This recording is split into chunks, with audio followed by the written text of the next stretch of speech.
वमा अरसलनाका इल्ला रहमतल लिल आलमीन। ऐ महबूब, सारी कायनात के लिए हमने आपको रहमत ही बना करके भेजा। प्यार से बोलो या रसूल अल्लाह, दिल लगा के बोलो या रसूल अल्लाह। आए महबूब, सारी कायनात के लिए हमने आपको रहमत ही बनाकर भेजा। कल जहां मैंने छोड़ा था आज वहीं से छेड़ा है। तकरीबन 2 साल तक दाई हलीमा ने सरकार सल्लल्लाहु अलैहि वसल्लम को अपने पास रखा और उसके बाद मक्कातुल मुकर्रमा आई और बीबी आमना के हवाले कर दिया। हलीमा को इनाम और इकराम से नवाजा गया। मुअर्रिख लिखता है कि हलीमा ने रसूल को पाला है, हलीमा ने रसूल की परवरिश की है। मैं कह रहा हूं तुम नतीजा निकालने में फिसल रहे हो। हलीमा ने रसूल को नहीं पाला, मेरे रसूल ने हलीमा को पाला। बेशक बहुत हो, वरना हलीमा तो जिंदगी भर हलीमा रही, मगर जब गोद में रहमतुल लिल आलमीन आए तो हलीमा सादिया बन गई। सुभान अल्लाह, सुभान अल्लाह, बहुत हो। सरकार सल्लल्लाहु अलैहि वसल्लम बीबी आमना के पास हैं। उमर मुबारक का हिस्सा और बढ़ता है। मकाम अबवा पर बीबी आमना का इंतकाल हो गया तो ये पूरी जिम्मेदारी अब्दुल मुत्तलिब ने संभाली।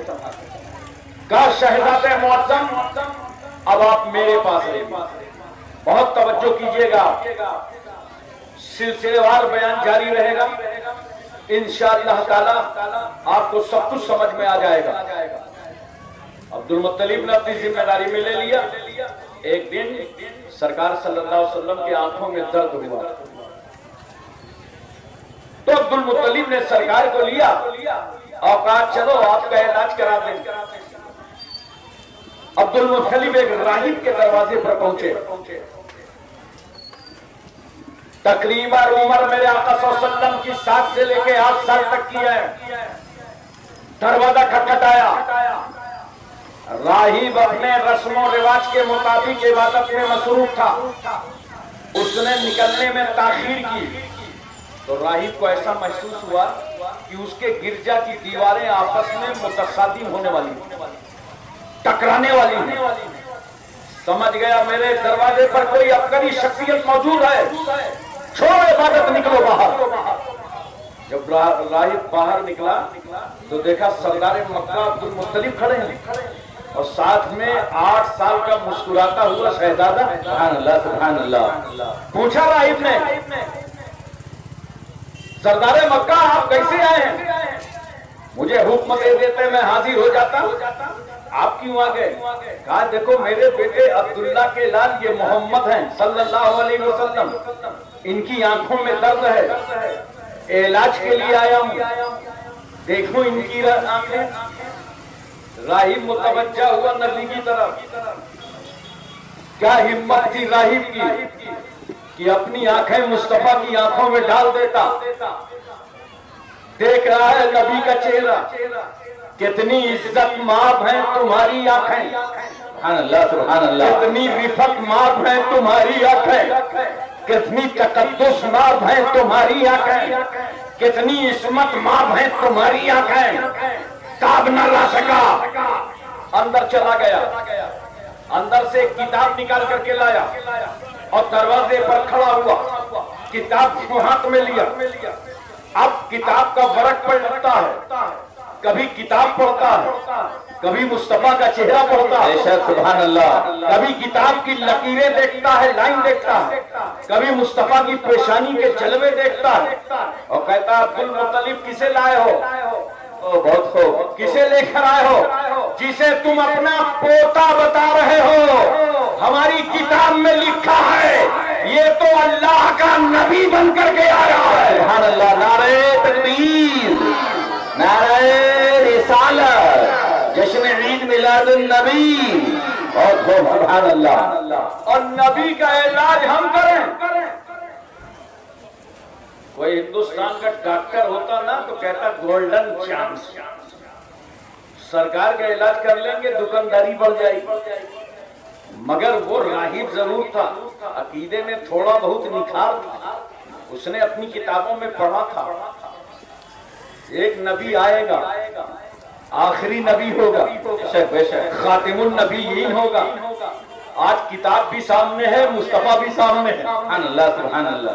हज़रत यही तो वजह है पैगंबर सल्लल्लाहु अलैहि वसल्लम की विलादत तैयबा से दो आदमियों को बहुत परेशानी हुई है,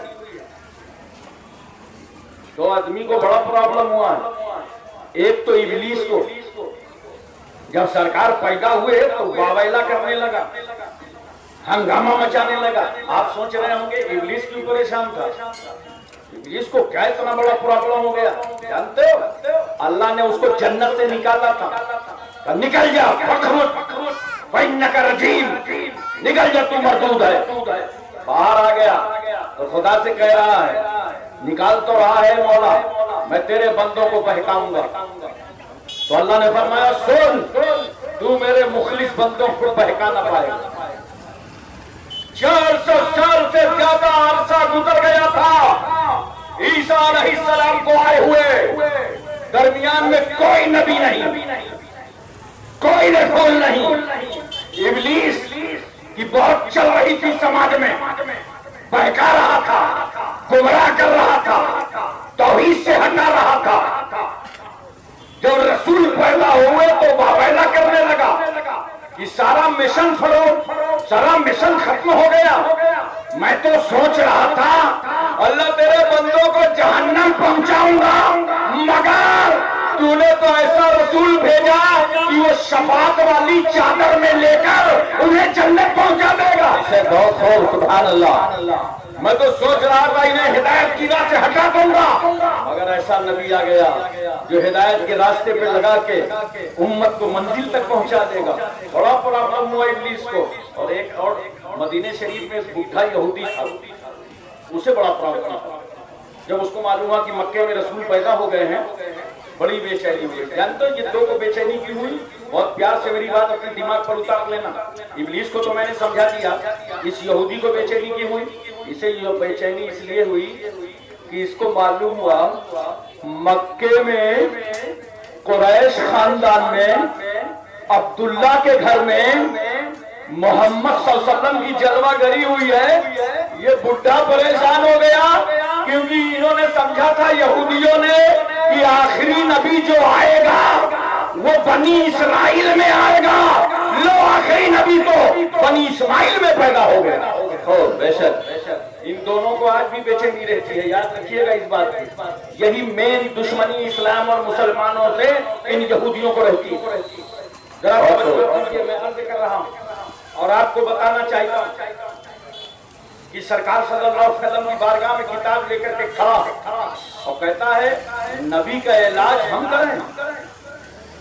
ये तो जमाने को शिफा देने आए हैं। बेशक बहुत खूब, सुभान अल्लाह। इनके तो कदम जहां पड़ जाएंगे वो मिट्टी खा के शिफा बन जाएगी। बेशक अगर ये खारी कुएं में अपना लुआबे दहन डाल दे तो पानी मीठा हो जाए। सुभान अल्लाह, सुभान। जाओ ले जाओ नबी का लुआबे दहन नबी की आंखों में लगा दो। सुभान अल्लाह, सुभान अल्लाह। बहुत खूब हज़रात, आप तवज्जो फरमाइए जरा सा, ये शान है मेरे रसूल की। अभी ऐलाने नबूवत नहीं फरमाया, ये अय्याम तिफली का आलम है मेरे पैगंबर का। उमर मुबारक और बड़ी अब्दुल मुत्तलिब का इंतकाल हो गया तो अब सारी जिम्मेदारी अबू तालिब ने संभाल का। शहजादे मुअज्जम आप मेरे पास रहिए। एक दिन शहर मक्का में अबू तालिब ने कहा ऐलान कर दो कि आज एक काफिला बगल से तिजारत मुल्क शाम जाने वाला है। जिन ताजिरों को मुल्क शाम चलना है वो तैयार हो जाएं। ये खबर मेरे आका सल्लल्लाहु अलैहि वसल्लम के कानों से टकराई तो आका ने फरमाया चचा मुल्क शाम हम भी जाएंगे। सुभान अल्लाह, सुभान अल्लाह। अबू तालिब ने रोका, कहा भी न जाइए, कम उम्री का जमाना है, बहुत चांसेस मिलेंगे, बाद में जाइएगा, अभी मत सफर कीजिए। मगर खुदा खुदा की रहमत मुस्कुरा रही है। मेरे हबीब रुकना मत। ओ सुभान अल्लाह। महबूब रुकना मत, इसलिए कि बगरदे तिजारत शहरे मक्का से अगर तुम अपने कदम मुल्क शाम की तरफ बढ़ाओगे तो मेरे बंदों के लिए अपना अपना वतन छोड़कर दूसरे मकामात पर तिजारत करना तुम्हारी सुन्नत बन जाएगा। अल्लाह सुभान अल्लाह। बहुत हो सरकार सल्लल्लाहु अलैहि वसल्लम चले, शाम की सरहदों पे पहुंचे। इतने में एक राहिब ने देखा कि बहुत काफिले यहां से गुजरते थे, लेकिन आज बड़ा नूरानी काफिला आ रहा। सुभान अल्लाह सुभान अल्लाह। कहा भाई इस काफिले को रोक लो और दावत का इंतजाम कर दो। सुभान अल्लाह। बहुत हो काफिला रुक गया और जब दावत का टाइम आया तो अबू तालिब ने चंद आदमियों के लिया और राहिब के दरवाजे पहुंच गए।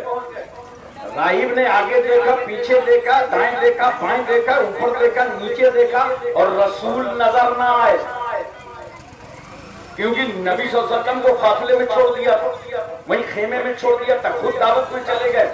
जब रसूल नजर में आए तो राहिब ने पूछा आयना मोहम्मदुर रसूलुल्लाह। अल्लाह सुभान अल्लाह। मोहम्मद सल्लल्लाहु अलैहि वसल्लम कहाँ हैं? रुका वो तो हमको खेमे में छोड़ आए हैं। राहिब ने कहा था अबू तालिब दावत बहाना है और नबी को तो बुलाना है। बेशक बेशक। बहुत तुम्हें नहीं मालूम जब तुम्हारा काफिला मक्के से गुजर रहा था तो सारा काफिला धूप की तमाज़त पर चल रहा था, मगर जब मुस्तफा चलते थे तो आसमान का बादल कहता था सरकार आप कदम बढ़ाते रहें, मैं सर पर साया करता रहा। बहुत सुभान अल्लाह सुभान अल्लाह। और ऐसे बेमिसाल रसूल हैं कि जब ये नबी दरख्तों के पास से गुजरते हैं तो दरख्त रसूल की ताज़ीम के लिए झुक जाते। बहुत मोहब्बत से बोलो सुभान अल्लाह। एक बात बताओ, आप लोग भी तो दरख्तों के पास से गुजरते हो ना? अबे अभी नहीं तो कभी गांव में रहे होगे, बकरी वकरी भैंस वहीं चराने गए होगे ना, कभी जंगल से गुजरे होगे, तो कभी दरख्त आपके लिए झुका? बोलो बोलो। दरख्त भी जानता है अगर आम इंसान के लिए झुकोगे ना तो हाथों से तोड़ डालेगा, सूखा साखा देखेगा तो चूल्हे में जला देगा, तरोताजा देखेगा तो जानवरों का चारा बना देगा। इसके लिए मत झुको जो हाथों से तोड़ दे। झुकना है तो उस रसूल के लिए झुको जो मोजज़ातों से जोड़ दे। बेशक। बहुत को कहा सरकार को बुलाओ, सरकार तशरीफ लाए। राहिब ने ऊंचे मकाम पर मेरे आका को बैठाया। कहा अबू तालिब तुम इनकी अजमतों को नहीं समझ सकते हो, हमारी किताब में लिखा है जहां ये अल्लाह के नबी हैं, आखिरी नबी हैं, नबूवत और रिसालत का दरवाजा बंद, अब दुनिया में कोई नबी नहीं आएगा, कोई रसूल नहीं आएगा, ये आखिरी नबी आखिरी रसूल वही अल्लाह के महबूब है। महबूब। और सुभान अल्लाह। हज़रात मैं आपकी तवज्जो चाहता हूँ, जरा ज़हन हाजिर रखो। मेरे आका सल्लल्लाहु अलैहि वसल्लम की उम्र मुबारक बढ़ती रही। 25 साल की उम्र। कितनी? जोर से बोलो। 25 साल की उम्र सरकार सल्लल्लाहु अलैहि वसल्लम की। एक इनकलाब आफरीन कदम मुस्तफा ने उठाया। पूरी जिंदगी इनकलाबी है, मगर 25 साल की उम्र में अल्लाह के रसूल सल्लल्लाहु अलैहि वसल्लम ने देखा मक्के के समाज, मक्के के लोग एक बेवा औरत को बेइज्जत समझते हैं, मनहूस समझते हैं। अगर किसी का शौहर मर जाता था तो लोग बेवा औरत को 4 दीवारों के अंदर कैद कर देते थे, देख बाहर मत निकलना। अगर कोई बिजनेसमैन बेवा की सूरत देख लेता था तो वो घर वापस चला जाता था और कहता था आज तिजारत में कोई फायदा ना होगा, मैंने एक बेवा का चेहरा देख लिया। अगर रूह निकल जाए तो एक बार मौत, और अगर किसी के एहसास को ललकारा जाए तो हर सेकंड में मौत, हर सेकंड में मौत।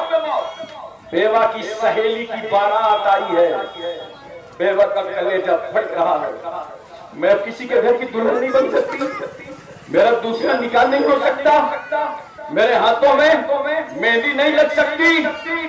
समाज इस तरह बेवा को हर घंटे में मौत के घाट उतार रहा था और बेवा को एहसास दिला रहा था तुझे दुनिया में जीने का हक नहीं है। बेवा खुदा की बारगाह में रो रही थी, मेरे मौला मेरे शौहर के इंतकाल हो गया तो मेरा कसूर क्या था, मेरी खता क्या थी। अब मैं किसी के घर की रहमत और बरकत नहीं बन सकती, दुल्हन नहीं बन सकती। समाज में इस बेवा को रुलाया जा रहा था। खड़े हो गए 25 साल के मुस्तफा जाने रहमत, सुभान अल्लाह। और मेरे आका की उम्र कितनी है? 25 साल का नबी समाज के सामने खड़ा हो गया। हमारी तुम्हारी उम्र जब 25 साल की हो ना तो हमें अपना ख्याल आता है, निकाह करना है, शादी करना है, ससुराल ऐसी हो, दुल्हन ऐसी हो, रिश्तेदार ऐसे हो। 25 साल की जवानी में हमें अपना ख्याल आता है, मगर कुर्बान जाओ उस रहमतुल लिल आलमीन पर। जब उस रसूल की उम्र 25 साल की हुई तो मेरे पैगंबर के दिल में बेवाओं का ख्याल आया। 25 साल के पैगंबर नजरों के सामने 40 साल बेवा खदीजतुल कुबरा। अल्लाह सुभान अल्लाह। 25 साल रसूल, 40 साल की बेवा बरस उम्र 40 साल। मेरे रसूल ने बेवा खदीजतुल कुबरा को अपने निकाह में ले लिया, सुभान अल्लाह सुभान अल्लाह। और जमाने को बता दिया, अरे जिस बेवा को तुमने अभागन समझा था मुस्तफा ने उसे सुहागन बना दिया, सुभान अल्लाह सुभान अल्लाह। बहुत खूब हज़रात, तवज्जो कीजिए और उस पैगंबर की सीरत तैयबा से सबक लीजिए। एक एक लम्हा मेरे रसूल ने बेवा से निकाह फरमाया, मेरे रसूल ने तलाक शुदा से निकाह फरमाया, मेरे रसूल ने कुंवारी से निकाह फरमाया। अब बात समझ में आ गई। समाज में रहने वालों, औरतों को जलील मत समझना, औरतों को रुसवा मत करना, औरतों को बेइज्जत मत करना। तुम्हारा पैगंबर अपना निकाह करके पैगाम दे गया कि सुनो प्यारी उम्मत, औरत बेवा हो तो निकाह करना सुन्नत रसूल, औरत अगर तलाक शुदा हो तो निकाह करना सुन्नत रसूल, औरत अगर कुंवारी हो तो निकाह करना सुन्नत रसूल। नारे तकबीर, नारे रिसालत। हज़रत अल्लामा हाशिम कानपुरी साहब बिल्लाह उलमा सुन्नत मसलके आला हज़रत। और सुभान अल्लाह। पैगंबर सल्लल्लाहु अलैहि वसल्लम की उम्र मुबारक 35 साल की। सरकार जमाने में फिर एक इंकलाब लाया। 35 साल की उम्र है मेरे आका की और काबा शरीफ की तामीर कई बार हुई है, लेकिन जब आका सल्लल्लाहु अलैहि वसल्लम की उम्र मुबारक 35 साल की थी तो असरे 9 काबे को तामीर किया गया। और जब काबे को तामीर किया गया तो हजरे अस्वद रखने का सवाल उठा कि हजरे अस्वद कौन रखेगा। शहर मक्का के हर कबीले का सरदार चाहता यह था कि मेरे हाथों से हजरे अस्वद रखा जाए। बड़ा बड़ा फन था हजरे अस्वद का नस्ब करना। तमाम कबाइल के सरदार इस बहस में लगे थे, मेरे हाथों से हजरे अस्वद रखा जाएगा, मेरे हाथों से हजरे अस्वद रखा जाएगा। सब अपनी अपनी मोछों की बात कर रहे थे। आप समझते हैं खाली इंडिया में मोछों का मसला रहता है? ये अरब अपनी मोछों में बहुत आगे होता है। मैं नेपाल गया था, एक साहब को देखा, इतनी बड़ी बड़ी सामने मोछे रखे थे, लग रहा था किसी मकान का छज्जा है। पटना गया बिहार, एक साहब को देखा, दोनों तरफ ऐसी घुमा के मोछे रखे थे कि आप दो दो लालटेन टांग लो। समझ में नहीं आ रहा था कि मोछ है कि भैंस की पूंछ है। और हमारा नौजवान तो जाने मोछ रखने पे आया तो इतनी बड़ी, और कहीं कटाने पे आ गया तो इतनी सफाई, इतनी कटाई, इतनी घुटाई कि आजकल के नौजवान भाव तक काट डालते। दूर से देखो तो पता ही नहीं चलता कि मिस्टर है कि सिस्टर, भैया है कि भौजी। पूरा अरब अपने मोछों की बात कर रहा था। मेरे हाथों से हजरे अस्वद रखा जाएगा। एक समझदार शख्स ने ऐलान किया, ठहरो, कल सुबह जो सबसे पहले काबे शरीफ में आएगा उसी के हाथों से हजर अस्वद रखा जाए। सुभान अल्लाह, सुभान अल्लाह। और मोहब्बत से बोलो सुभान अल्लाह, प्यार से बोलो सुभान अल्लाह। जब सुबह हुई तो सबसे पहले पहुंच गए आका मौला जनाबे मोहम्मद रसूलुल्लाह। तो सरकार पहुंचे तो सरकार ही का तो हक था कि अपने हाथों से नसब फरमाते। अब सुबह वही उठेगा जो टाइम पे सोएगा, और जो रात भर इधर उधर जगता रहेगा तो खर्राटे की नींद लेके 11 बजे उठेगा। रोजी तो फजर से पहले बटने लगती है, मुकद्दर वालों की मिल जाती है, और जब रोजी बटने का वक्त होता है मुसलमान सोता रहता, बाद में कहता है बहुत परेशानी से गुजर रहे। अरे जब रोजी बट रही थी तब तो तू सो रहा। टाइम पे सोया करो और फजर की नमाज में उठ जाया।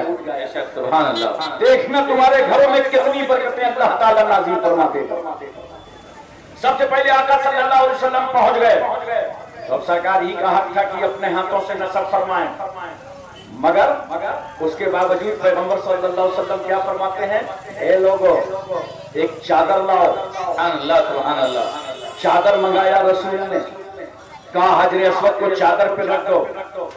अगर नबी चादर न मंगवाते, बजाते खुद नसब कर देते तो किसी को हक के एतराज न होता, क्योंकि अरब की कौम अपने मुआहदे की बहुत पावर होती थी, कोई एतराज न करता। मगर रसूल ने चादर मंगवाया और कहा ऐलान कर दो जिस कबीले का सरदार चाहता हो कि मेरे हाथों से हजर अस्वद रखा जाए वो उठे और चादर का कोना थाम। ये बहुत बड़ी बात मैं नजर कर रहा हूं, जरा आप दिल में इस बात को उतारिएगा। नबी ने चादर का कोना पकड़ा दिया, आओ पकड़ो चादर का कोना, आओ पकड़ो चादर का कोना, तुम चाहते हो आओ चादर का कोना पकड़ो। और उसके बाद सरकार सल्लल्लाहु अलैहि वसल्लम ने अपने मुकद्दस हाथों से हजर अस्वद को नसब फरमा दिया। अब बात समझ में आ गई, नबी ने चादर का कोना क्यों पकड़ाया था। यही सब तो हमारे यहाँ हो नहीं पाता, जहाँ झगड़े चल रहे हैं, जो लफड़े चल रहे हैं ना, बात बात पर दीन के काम में जो झगड़े हो जाते हैं वो इसलिए हो जाते हैं कि कोई किसी को कोना पकड़ाने को तैयार नहीं है, पूरी चादर ही के चक्कर में पड़ा हुआ। याद रखो जब कोई दीनी काम किया करो तो जिस तरह मेरे मुस्तफा ने अरबों की दिलजोई फरमाई और चादर का कोना पकड़ा दिया, तो हर एक के हिस्से का जो काम हो वो काम उसी से लिया करो। इंशाअल्लाह नफरतें नहीं पैदा होंगी, मोहब्बतें पैदा होंगी। बहुत हो तो सुनो, जहां सरकार सल्लल्लाहु अलैहि वसल्लम ने चादर का कोना पकड़ा करके अरबों की दिलजोई फरमाई थी, वही नोट करो। मेरे सरकार ने 35 साल की उम्र में शहर मक्का की धरती पर जमहूरियत की बुनियाद रखी। सुभान अल्लाह, सुभान अल्लाह। इसीलिए हम कहते हैं जमहूरियत के असल बानी का नाम जनाबे मोहम्मद रसूलुल्लाह सल्लल्लाहु अलैहि वसल्लम। आका सल्लल्लाहु अलैहि वसल्लम की उम्र मुबारक 40 साल की। जरा मैं तवज्जो चाहता हूँ आपकी, और बहुत प्यार से अपना ज़हन साफ सुथरा रख करके सुनने की कोशिश कीजिएगा। 40 साल की उम्र हो गई। बहुत सारे भाइयों को समझ में नहीं आता तो कहते हैं 40 साल में सरकार को नबूवत मिली। ऐसी जिम्मेदारी से कहते हैं लगता है ये रोके हुए थे नबूवत, 40 साल के बाद मिली थी। अबे अक्लमंद, सरकार को नबूवत 40 साल के बाद नहीं, पैदा होते ही नबी। और नबी फरमाते कुंतो नबियों वादमो बैनल माए व तीन, कुंतो नबियों वादमो बैनल रूहे वल जसाद। मैं उस वक्त नबी था जब आदम मिट्टी और जिस्म के दरमियान थे, पानी और मिट्टी के दरमियान थे। आदम की रूह नहीं डाली गई, मैं नबी था। आदम का जिस्म नहीं तैयार हुआ, मैं नबी था। आदम में जान नहीं डाली गई, मैं नबी था। नबी थे उस वक्त कभी नबी 40 साल की उम्र में, ये गलत फहमी दिमाग से निकाल लो, नबूवत नहीं मिली, बल्कि 40 साल की उम्र में मिली हुई नबूवत का मेरे आका ने ऐलान फरमाया। सुभान अल्लाह, ऐलान नबूवत फरमाया। आप देखिए जरा से और गौर से देखिए, पैगंबर ने 40 साल तक, ये मुबल्लिगीन के लिए बड़ी मतलब की बात नहीं कर रहा, उलमा के लिए, पब्लिक समझे तो अल्हम्दुलिल्लाह। 40 साल तक मेरे सरकार सल्लल्लाहु अलैहि वसल्लम ने कौम से ये नहीं कहा, ए लोगों ला इलाहा इल्लल्लाह पढ़ो मैं नबी हूँ, अल्लाह को एक मानो मैं नबी हूँ। नबूवत का ऐलान नबी नहीं करते 40 साल तक। 40 साल तक क्या दिखाया रसूल ने? 40 साल तक क्या दिखाया? मालूम है क्या दिखाया?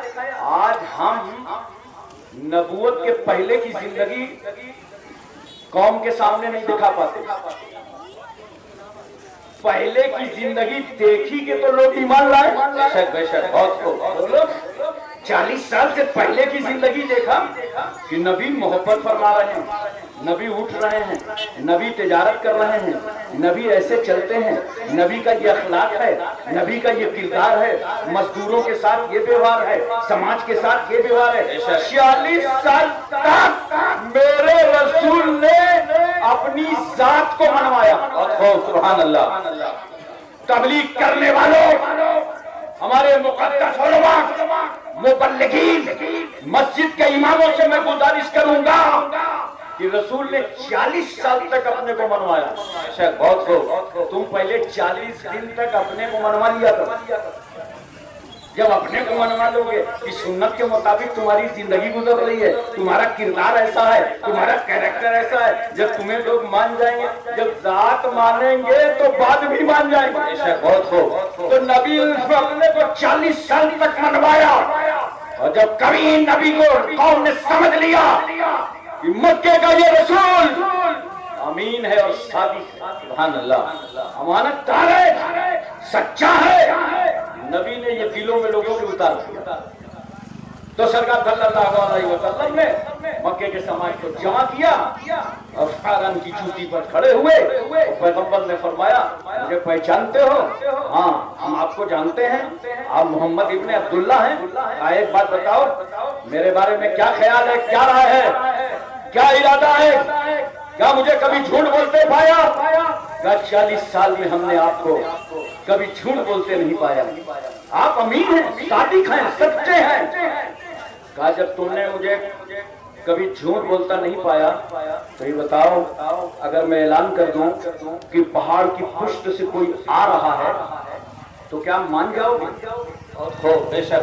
कहा सरकार आप झूठ तो बोलते ही नहीं है, हम मान जाएंगे, हम मान जाएंगे। पैगंबर नबी ने ऐलान कर दिया। सब माने नहीं, लेकिन उनको यकीन था कि ये नबी झूठ नहीं बोल सकता। रसूल कहते हैं, या अय्युहन्नास कुलू ला इलाहा इल्लल्लाह तुफ्लिहू। आए लोगों, अल्लाह को एक मानो तुम सब कामयाब हो जाओगे। बहुत हो, अल्लाह को एक मानो तुम सब कामयाब हो जाओगे। बड़ो जोर से ला इलाहा इल्लल्लाह मुहम्मदुर रसूलुल्लाह। ए लोगों, तुम अल्लाह को एक मानो सब कामयाब हो जाओगे। रसूलुल्लाह का ये ऐलान करना था कि जान के लाले पड़ गए, घर से निकलना मुश्किल हो गया। मुतमव्वल सरदार कत्ल का बेड़ा उठाने लगे, नबी के खिलाफ तहरीकें चलने लगी, आंदोलन छेड़ दिया गया, रसूलुल्लाह पर बर्बरियत का इजहार किया गया, जुल्म तशद्दुद का निशाना बनाया गया। नबी की राह में कांटे डाले जा रहे हैं, नबी की राह में पत्थर फेंके जा रहे हैं। रसूल सल्लल्लाहु अलैहि वसल्लम को कोई साहिर कह रहा है, कोई जादूगर कह रहा है, तरह तरह से ये अफवाहें, ये बकवास पूरे शहर मक्का में फैलाई जा रही। मेरा पैगंबर इबादत कर रहा है। बच्चों को सिखा दिया गया था कि जब रसूल निकले तो हु हल्ला किया करो, मगर साबिर आजम सब्र कर रहा है, मेरा रसूल सब्र कर रहा है, इनका जुल्म सहकर मुस्तफा जाने रहमत सब्र कर रहे हैं। आखिर एक वक्त वो आया, रसूलुल्लाह सल्लल्लाहु अलैहि वसल्लम के गर्दन मुबारक में चादर का फंदा डाल दिया गया। अल्लाह अकबर। एक वक्त वो आया जबकि रसूल सल्लल्लाहु अलैहि वसल्लम हालत सजदे में थे, पैगंबर के जिस्म मुबारक पर उजड़ी डाल दी गई। ये कहने लगा रहे थे, मजे ले रहे थे, तब सुमरजियां चल रही थी। खातून जन्नत की कमसिनी का आलम था, हजरत फातिमा ज़हरा का। वो उठती है और देखती है कि मेरे बाबा जान के जिस्म पर, मेरे बाबा जान के पुष्ट पाक पर इन जालिमों ने उजड़ी डाल दी है। अल्लाह ऊपर जाके खातून जन्नत ने उस उजड़ी को हटाया। मैं आपसे पूछना चाहता हूँ, मक्के का समाज किस तरह मेरे रसूल सल्लल्लाहु अलैहि वसल्लम की अजमतों का मजाक उड़ा रहा था, पैगंबर के खिलाफ बकवास पर बकवास हो रही थी, मीटिंग पर मीटिंग कर रहे थे, ये आंदोलन पर आंदोलन चल रहा था। रसूल का कलमा कोई पढ़ने न पावे, नबी की अजमतों के करीब कोई आने न पावे। आखिरकार इन लोगों ने मीटिंग कर ली और मीटिंग करके कहा रसूलुल्लाह का समाजी बाइकाट करो, समाजी बाइकाट करो, इनसे कहो ला इलाहा इल्लल्लाह की तबलीग रोक दें। समाजी बाइकाट में बाज़ाब्ता तहरीर लिखी गई, शर्तें तय हुई और उस कागज को काबे की छत पे लटकाया गया। उसमें लिखा था कि ऐ मोहम्मद, हमारी मौत और जिंदगी में आप शरीक ना हो, हम आपके यहाँ शरीक नहीं हो सकते, न हमारे रिश्ते आपके यहाँ हो सकते हैं, न हम आपके यहाँ रिश्ता करेंगे, न आप हमारे यहाँ रिश्ता करेंगे। आप बाजार से सामान नहीं खरीद सकते, तरह तरह की पाबंदियां, आप आबादी में नहीं रह सकते। आप और आपके मानने वाले निकल जाएं मक्के की आबादी से। ये शेब अबी तालिब की घाटी है और इस घाटी के अंदर जाइए, अपना वक्त गुजारिए जाकर के। रसूल सल्लल्लाहु अलैहि वसल्लम अपने सहाबा के साथ और साथ में औरतें भी थी, बच्चे भी थे। जो खाने पीने का सामान था आका सल्लल्लाहु अलैहि वसल्लम ने ले लिया और लेकर के शेब अबी तालिब की घाटी में चले गए। मुस्तफा जाने रहमत हजरात, मक्के का समाज किस तरह मेरे पैगंबर को सता रहा है। रसूल घाटी के अंदर खाने पीने का जो सामान था चंद दिनों के बाद खत्म हो गया। जानते हैं मशक्कत, ये सोशल बाइकाट 3 साल का था। कुछ दिनों के बाद सामान खत्म हो गया तो अल्लाह के रसूल ने फरमाया, मेरे सहाबा मक्के के बाजार चले जाओ और खाने का सामान खरीद लाओ। जुल्म की इंतहा देखो, इंसानियत चीख पड़ती है। सहाबा जब मार्केट सामान खरीदने गए तो इन जालिमों ने जो गल्ला आया हुआ था बाजार में बिकने के लिए, उसका रेट बढ़ा बढ़ा के खरीद लिया। दुश्मनों ने रेट बढ़ा बढ़ा के खरीद लिया ताकि शेब अबी तालिब की घाटी में मुस्तफा और उनके मानने वालों तक ये गल्ला भी न पहुंचने पाए। हजरात, मैं पूछना चाहता सरकार सल्लल्लाहु अलैहि वसल्लम के साथ सहाबा पेट में पत्थर बांधे हैं, नबी के पेट में भी पत्थर बंधा हुआ है, गल्ला पानी बाजार पे भी नहीं मिल रहा। सहाबा वापस आए, मेरे रसूल ने फरमाया क्या पोजीशन है? कहा या रसूलल्लाह, इन जालिमों ने रेट बढ़ा करके सारी खरीदारी कर ली है, बाजार में कुछ नहीं मिला। पैगंबर फरमाते हैं बैठो मेरे सहाबा, अबे क्या बताओ, क्या गल्ला भी न मिल रहा हो, खाने पीने का सामान भी ना हो, समाजी बाइकाट हो, हम आबादियों में रह नहीं सकते, घाटी में हैं। अब तुम्हारा क्या इरादा है, क्या राय है, क्या ख्याल है? सहाबा ने एक जुबान होकर कहा था, किस सूरत में जानते हो? जहां उनके पेट पे पत्थर बंधे थे, बच्चों के होठों पे पपुड़ियां पड़ी थी, औरतों की आंखों के नीचे गड्ढे पड़ गए थे। ऐसी मुसीबत की घड़ी में, ऐसे मसाइब हालात में सहाबा ने कहा था या रसूल अल्लाह, खाना मिले या न मिले, ओ सुभान अल्लाह, मेरे आका हम सब कुछ छोड़ देंगे मगर दामने मुस्तफा न छोड़ेंगे। सुभान अल्लाह, सुभान अल्लाह, छोड़ेंगे। मेरे पैगंबर पैगंबर में अपनी गैबदानी का मुजाहिरा फरमाया। बहुत खूब। क्या मक्के वालों, जिस कागज को तुमने काबे की छत पर लटकाया था उसके सारे हुरूफ दीमक चाट गई है। उसमें जहां जहां अल्लाह का नाम लिखा है वही बाकी। सुभान अल्लाह।